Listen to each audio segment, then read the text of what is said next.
this is demonic. This is clearly demonic. People send it to me and I go, okay, because I'm, for the most part, off social media. And if we found 6 men that they were hiding in 2 hours, imagine how many men they are covering up for in those 3 million files. In 2019, Jeffrey Epstein was reportedly texting congressional delegate Stacey Plaskett while she was attending a high-stakes congressional hearing with former President Trump's lawyer, Michael Cohen, raising shocking questions about Epstein's influence and reach within American politics. Epstein repeatedly sought a meeting or back-channel communications with President Vladimir Putin, at times suggesting he had advice or insight. More than 300 names linked to Jeffrey Epstein have surfaced in the latest release of the Epstein files, and Joe Rogan has now revealed 10 names that were previously kept hidden from the public.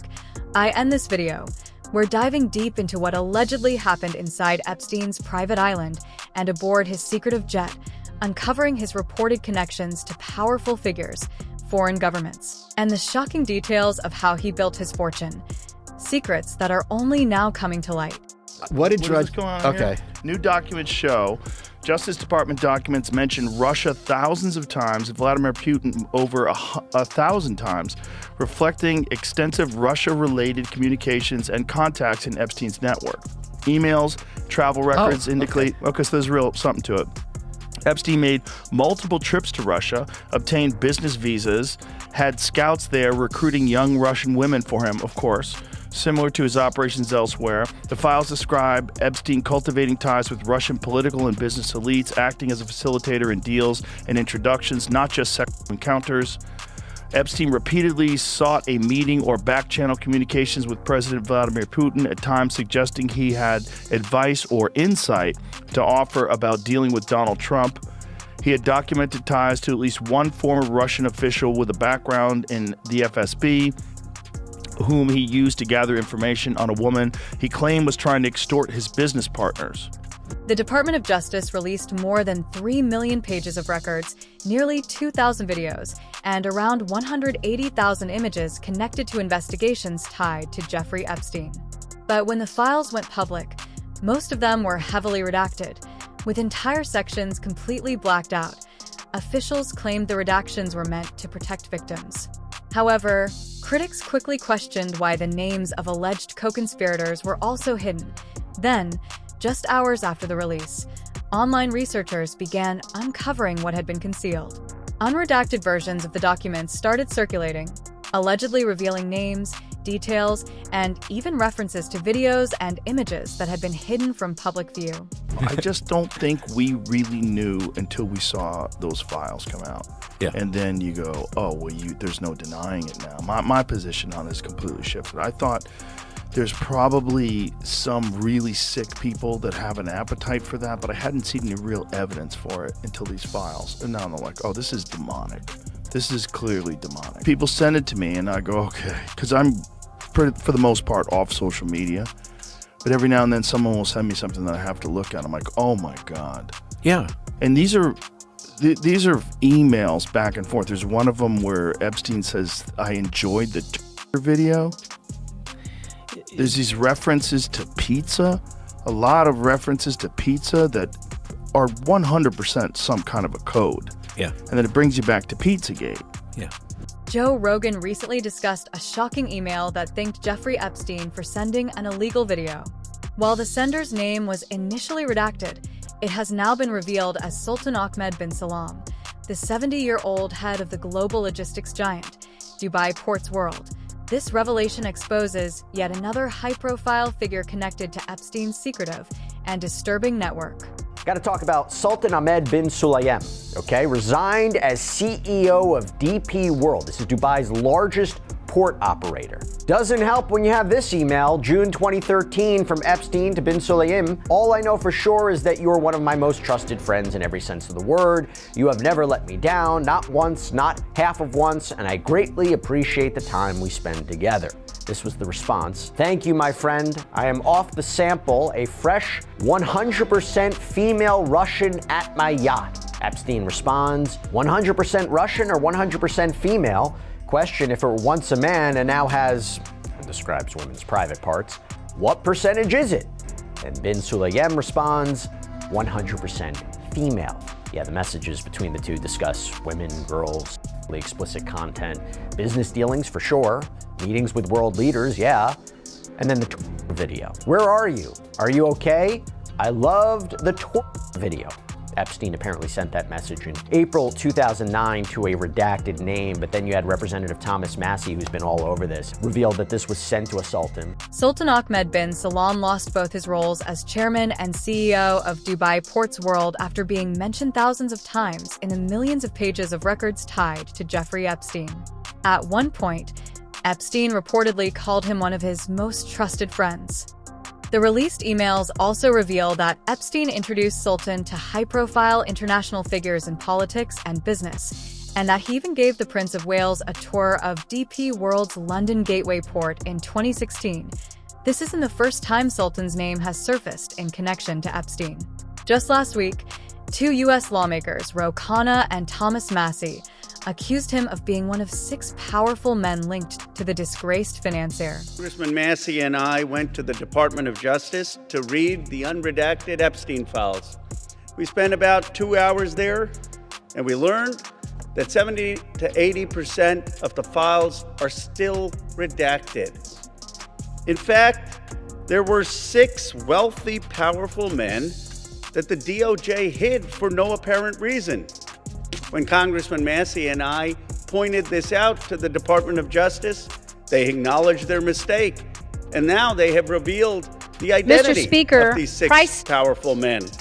These men are Salvatore Navora, Zorab Mikoladze, Leopig Leonor, Nicola Caputa, Sultan Ahmed bin Sulayem, CEO of Dubai Ports World, and billionaire businessman Leslie Wexner, who was labeled as a co-conspirator by the FBI. Now, my question is, why did it take Thomas Massie and me going to the Justice Department to get these 6 men's identities to become public? And if we found 6 men that they were hiding in 2 hours, imagine how many men they are covering up for in those 3 million files. Jeffrey Epstein's connections extended far beyond the U.S. government and the Saudi royal family. Emails reveal that he had ties to the British royal family and top UK politicians, at times even being trusted with sensitive trade secrets. The files show that Prince Andrew visited Epstein's private island multiple times, confirmed by flight logs, and there's even an invitation for Epstein to dine at Buckingham Palace. Shocking allegations also include Epstein reportedly offering to introduce Mountbatten Windsor to a 16-year-old Russian girl, along with photos allegedly showing Mountbatten Windsor kneeling over an unidentified woman. In the early 2000s, a UK woman named Virginia claimed she was trapped by Epstein and Ghislaine Maxwell and forced to have sexual encounters with Andrew on 3 separate occasions. Starting at just 17, the UK officials weren't immune either. Former EU Trade Commissioner Peter Mattson was heavily implicated in the released files, showing that Epstein's reach penetrated both politics and royalty on a global scale. Yeah. Right, because I would imagine you would want them too. There's plenty of women politicians you'd want to compromise. I mean, they did get Stacey Plaskett. She was cooperating with Epstein, going back and forth during Trump's administration. So if people wind up going to trial over this and people wind up getting indicted over this, that could get more interesting, because then you remove it from Minnesota and then it becomes this federal court thing. And so then it becomes mainstream public news if they do this correctly. But if there is...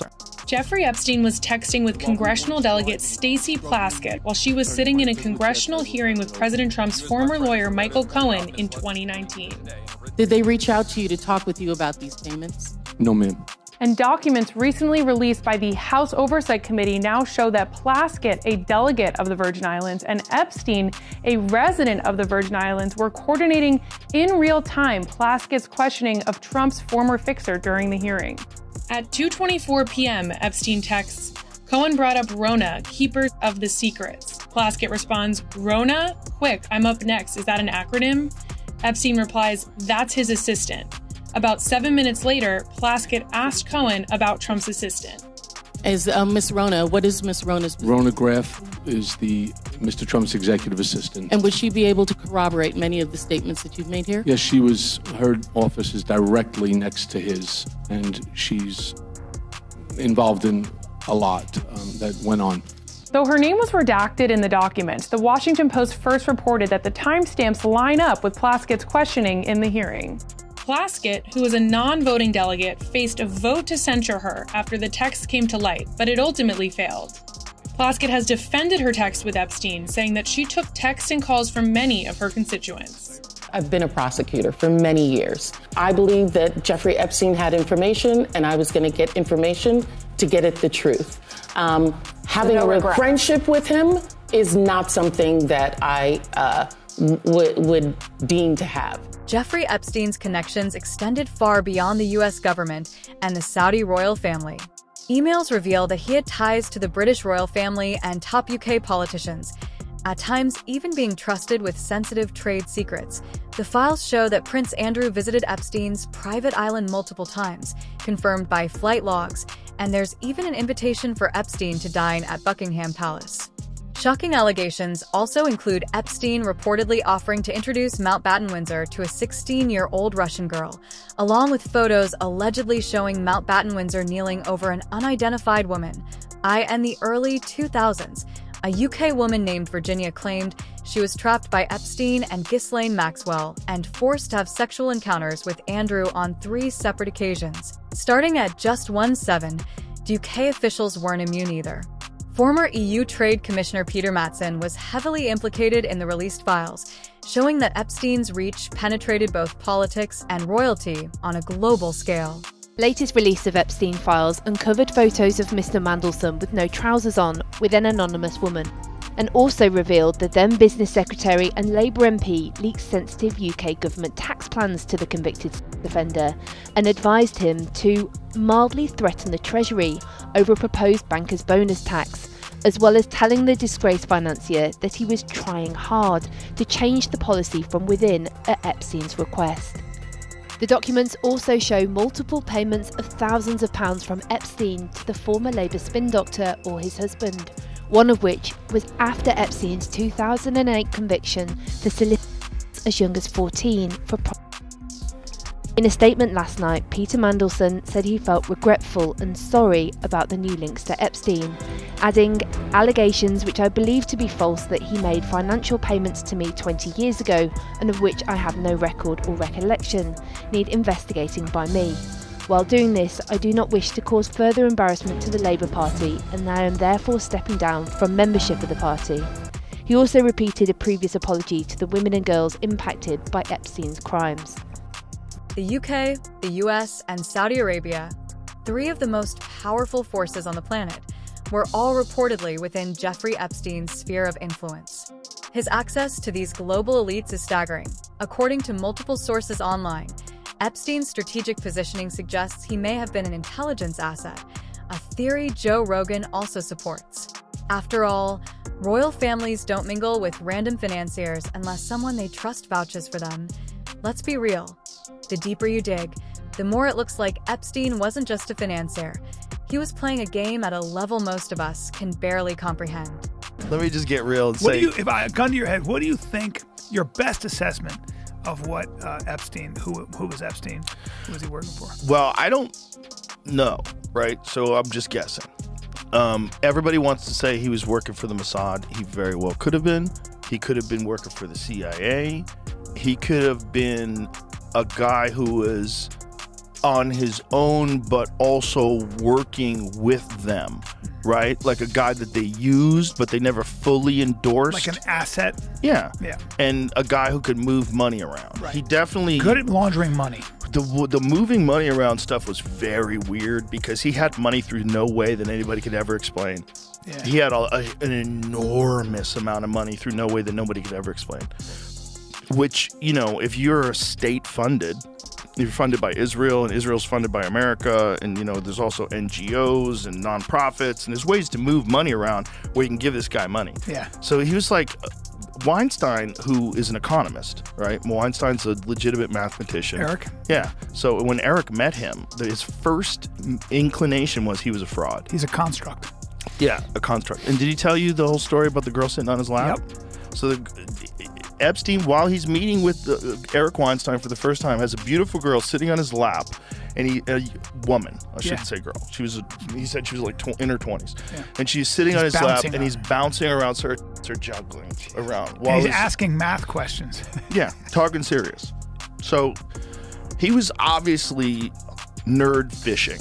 He was fishing for nerds, and I think he caught a lot of nerds in that net. There's a lot of those 100%. Guys that wound up going to that island. They probably thought, this is great. We get to party. Another shocking connection in the Epstein files is Bill Gates. In one email, Epstein claimed he helped Gates acquire drugs allegedly linked to encounters with young Russian girls and even facilitated meetings with married women. In a separate email, Epstein accused Gates of betraying their 6-year-long friendship, claiming Gates abandoned him to protect his public image, a claim that raises serious questions about the billionaire's relationship with Epstein. And that's what the crazy thing about the Epstein leaks today. The one email that and we're here. That said that Bill Gates wanted to get from him antibiotics to give to Melinda because he got syphilis or he got something. The clap, chlamydia, whatever he got. He got some sort of an STD from a prostitute. Do you think if she could have the choice between getting what did she get, $50 billion, or not getting the syphilis, which would she whatever take? she got. I bet it wasn't syphilis. It was probably the clap. It was probably chlamydia or something like that. That's no big deal. But if who knows if that's true, though? Here's the thing. Like, Epstein clearly was some sort of a blackmailer. And this is an email that Epstein wrote. So it could be complete fiction.